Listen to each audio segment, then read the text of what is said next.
நிறம் தீட்ட குறைவாக எத்தனை வகை நிறப்பூச்சிகள் தேவையாகும்?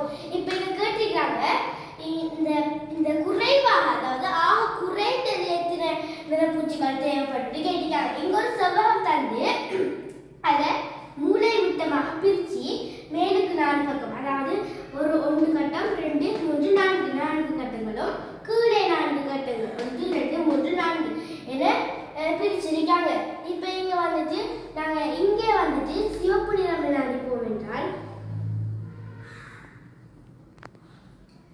அடுத்ததாக அயல் பக்கங்களாக ஒரே நிறங்கள் வராது. அப்பொழுது இங்கே சிவப்பு நிறம் என்றால் அடுத்த சிவப்பு நிறம் இங்கே வரும்.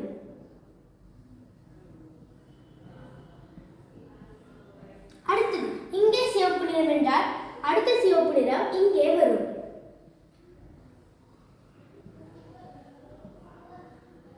அடுத்த நிறமாக நாம் கருப்பு நிறத்தை எடுப்போம். கருப்பு நிறத்தை எடுக்கும் போது கருப்பு நிறம் முதலாவதாக இங்கே வரும்.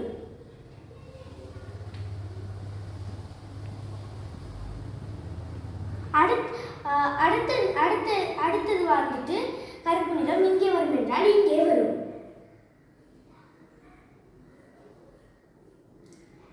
அடுத்த கருப்பு நிறம் இங்கே வந்து இதுக்கு அயல் பக்கம் அல்லாத இங்கே வரும். அடுத்ததாக நாம் நீல நிறத்தை எடுப்போம். நீல நிறம் வந்துட்டு இங்கே வரும்.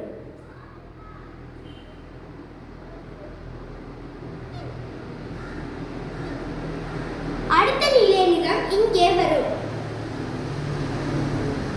இப்பொழுது நாங்கள் பயன்படுத்திய நிறம்